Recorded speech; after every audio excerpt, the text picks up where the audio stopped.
Welcome to This Explainer. Today, we're diving deep into the actual science of sleep hygiene. We're going to move way past just having a comfy mattress and step into the real, evidence-based world of behavioral conditioning. You know, sleep hygiene is literally one of the most thrown around phrases in health right now, but honestly, it's also one of the most misunderstood. So let's kick things off with a massive question. Why does the standard copy-paste checklist of, cut the coffee, buy blackout curtains, maybe try some lavender, leave so many of us intensely frustrated and just staring at the ceiling at 2 a.m.? Well, the truth is, while those tips aren't bad, they're super generic. They're totally disconnected from the actual reasons our brains resist sleep. Let's be real, a quick spritz of lavender spray on your pillow doesn't exactly stand a chance against the crushing weight of tomorrow's 8 a.m. budget meeting, right? All right, here's our blueprint for today's explainer. We're covering 4 main areas.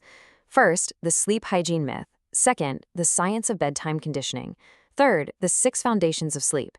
And finally, we'll put it all together into the bedroom optimization routine. Let's get into it.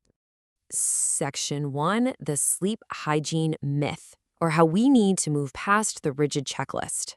The core issue here is that we tend to treat these generic checklists like strict moral rules. And what happens? It just leads to massive frustration when it doesn't work. The actual goal of sleep hygiene isn't about having perfect, monk-like discipline. It's actually about strategically flipping the switches that either keep your brain buzzing or signal that it's time to shut down.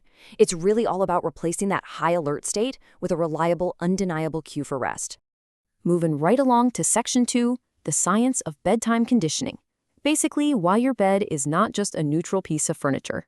See, our brains actively learn from our bedroom environment through sheer repetition.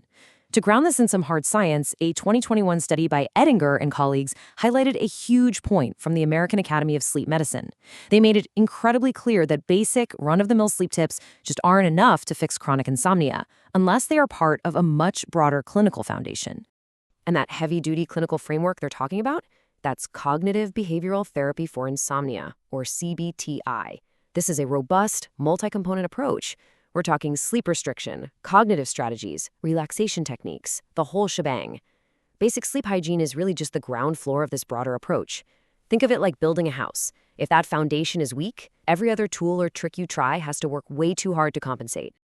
Now, nestled right inside CBT-I is this incredibly powerful concept called stimulus control.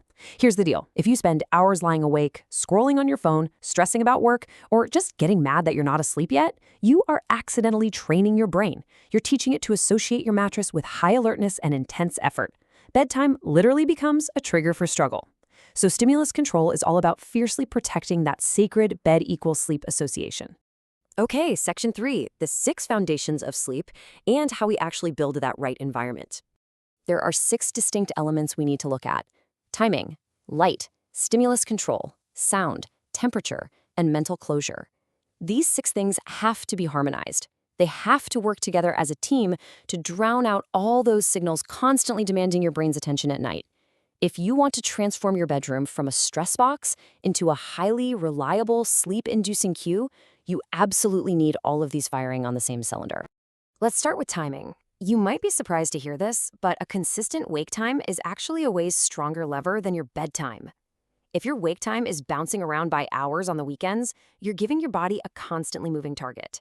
So even if you have this amazing, relaxing evening ASMR routine, you can't use it as an excuse to sleep till noon and shift your whole circadian rhythm. Remember, the goal isn't just about passing out tonight. It's about making tomorrow night's sleep effortless too. Next up is light. We all know bright light tells the brain, hey, it's daytime. But here's the thing with our phones. They aren't just glowing rectangles of light. They are highly engaging portals. They literally inject novelty, rapid-fire decisions, intense emotions, and social signals right into your bed. So if you're using a device to wind down, you've got to lower that brightness, stop endlessly searching for the perfect video, and let it just be a simple low-demand audio player. Don't let it be a portal for doom scrolling. And that transitions us perfectly into sound. Research from Porio and her colleagues shows that ASMR can actually be incredibly effective at reducing your heart rate and boosting your mood. But, and this is a huge but, you have to choose low arousal content. You're looking for calm pacing, gentle volume, and totally predictable sounds. Stay far away from fast, sudden edits or emotional cliffhangers. The goal here is to feel finished with your day, not absolutely fascinated by the content. Now for mental closure. To truly complement physical comfort, like having a cool room temperature, you absolutely have to clear your mind. So many of us drag all these unfinished, open loops right into bed with us. Unanswered messages, work tasks, random health worries. Try this instead. Start a quick, simple pre-bed capture ritual. Literally, write down tomorrow's biggest task or that one nagging worry you absolutely cannot solve tonight. Capturing those open loops physically on paper shifts your body into a state of receptive calm. It basically gets your anxious, overheated brain out of the way so your relaxation audio can actually do its job. All right, moving into our final section, the bedroom optimization routine. This is your brand new pre-bed blueprint. Here's exactly how this sequential blueprint looks. 1 hour before bed, cut the bright overhead lights and completely stop consuming any high-stakes content. 30 minutes before, prep your room, get the temperature right, grab some water, and set your morning alarm. 10 minutes before, pick your audio and completely commit to it. No more searching, no more swapping. And finally, once you're actually in bed, keep that volume low and use a sleep timer. Following this exact sequence, night after night, literally teaches your nervous system exactly when it is safe to finally power down. Now, please listen to this part. The absolute most common mistake people make is treating this whole routine like a pass or fail test. Sleep hygiene is an ongoing experiment. It's not some rigid moral test of your willpower. Your body is always giving you feedback.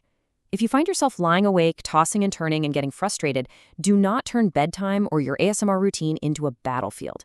Just get up, keep the lights dim, go do something quiet in another room, and only return to bed when you are genuinely sleepy. So I'm going to leave you with this provocative question to answer for yourself tonight. Which sleep signal are you going to change? Seriously, don't try to overhaul everything all at once. Just pick one single signal that clearly tells your brain, hey, we are officially done for today. I highly encourage you to check out more of the science-based guidance from Slice Therapy ASMR to help master your ultimate sleep environment. Thanks so much for hanging out with me on this explainer, and honestly, I hope you get some incredible sleep tonight.